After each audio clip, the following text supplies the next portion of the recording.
Hey guys, Mr. Mackey here. Now yesterday and the day before we were looking at linear sequences and I was showing you how to find the nth term of them. Now, the challenge for yesterday's video was I had this sequence and I wanted to find the 100th term by the short way, not just keep on going till you reach term 100. So, let's firstly find the nth term of this sequence. So it's 4, 11, 18, 25, 32. What is this sequence going up by? Well, it's going up by 7 every time. So, which sequence also goes up by 7 every time? Well, the 7 times table. That's not 7, that's meant to be 14. I'm losing it today. 21, 28, 35. So that's the same as 7n.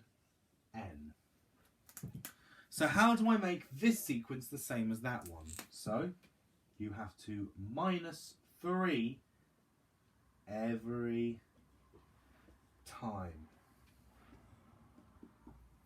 So the rule, the nth term, is 7n minus 3. So now that we know the nth term, we can now substitute n with 100th to find the 100th term. So you do 7 times 100 minus 3. 7 times 100 is 700. Minus 3 will get us 697. And that's how you do it. And that's how you find the 100th term when you just start off with a sequence like that. Now, we're going to be moving on from linear sequences today. We're going to be going and focusing on the next couple of days on another type of sequence, and they're known as geometric sequences. Now, what makes a geometric sequence different from a linear, and what makes a sequence geometric in general? Well, linear sequences, you're adding or subtracting the same number every time. Geometric sequences is that you're multiplying by the same number. So in this case, 2, 4, 8, 16, 32. What's happening every time? Well, we're multiplying by 2 every time. So that can help us find the next 3 values. If we're multiplying by 2 every time, it would be 32, so the next value would be 64, then 128, then 256. Because we're multiplying by the same value every time, that makes the sequence geometric. This is also a geometric sequence. Even though it looks like we're dividing every time, because we're going from 800 to 400, 400 to 200, we're halving it. But you can still write that as a multiplication. Dividing by 2 is exactly the same as multiplying by a half. And that's what we're doing each time. We're multiplying by a half. And then we can do that to find the next 3 values. We times that by half or divide it by 2. That'll be 25, 12.5, and then 6.25. And so on.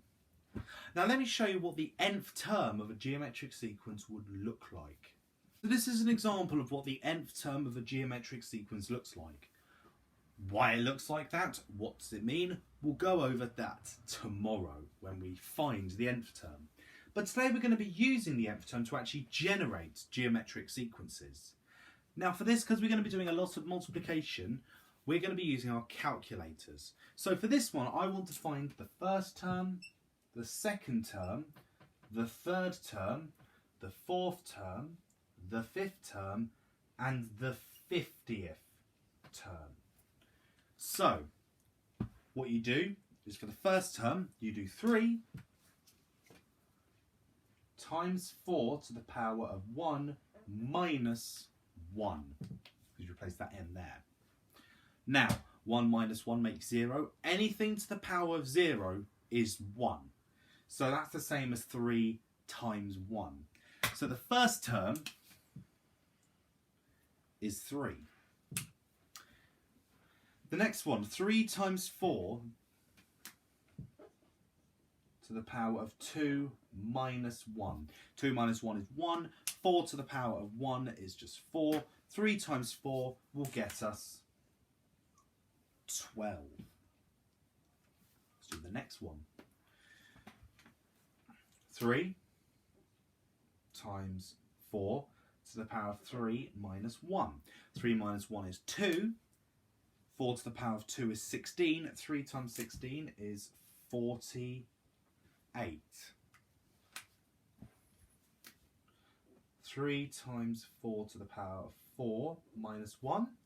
4 minus 1 is 3. 4 to the power of 3 is 64. 3 times 64 will get us 192.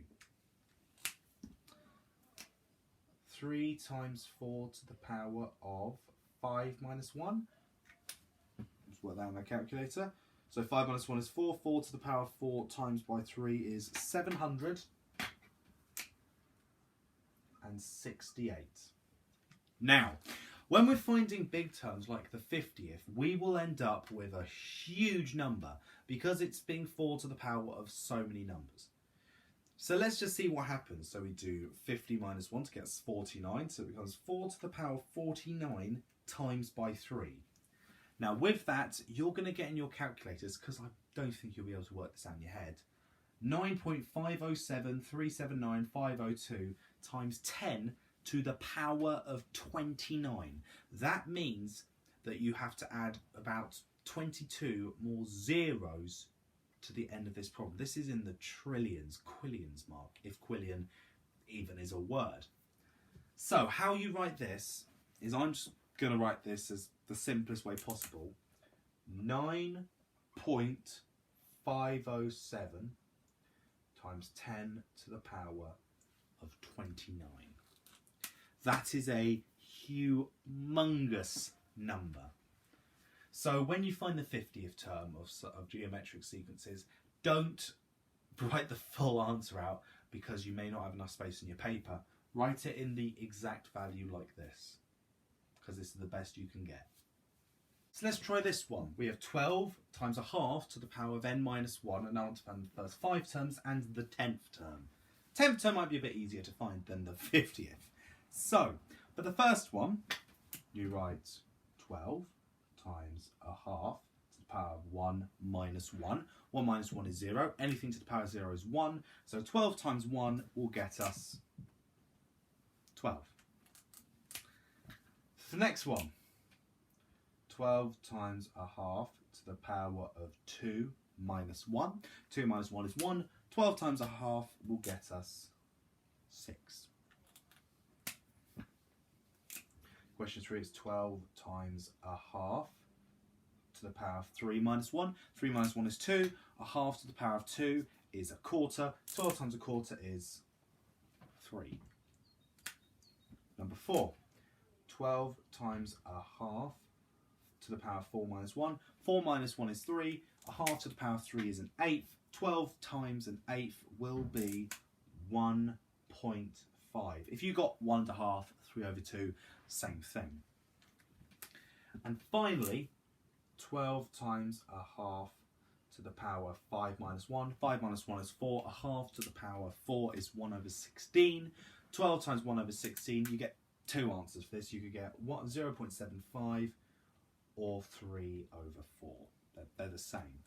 So let's now do it to the power, let's do it to the 10th term. So you do 12 times a half to the power of 10 minus 1. So 10 minus 1 gets us 9.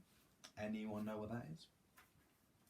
So half to the power of 9 times by 12, that gets you 3 over 128. And let's do this to 3 decimal places. That would be 0.0234. And that is how you find the terms in a geometric sequence. So that's all I'm going to be doing on geometric sequences today. Tomorrow we're going to be finding the nth terms in them. And here is your challenge. I have a rule. 2 times 5 to the power of n minus 1. I'll need to find the first 5 terms of this sequence and then check if 300 is in this sequence. To be honest, you might even be able to find that out from part A. How can part A help you with that? Let's see. I'm looking forward to going into more detail with geometric sequences tomorrow. Hope you're looking forward to it. Let's get on with it. Have a good day, and I'll see you on Friday, guys, for VE Day. 8th of May. Bring it on.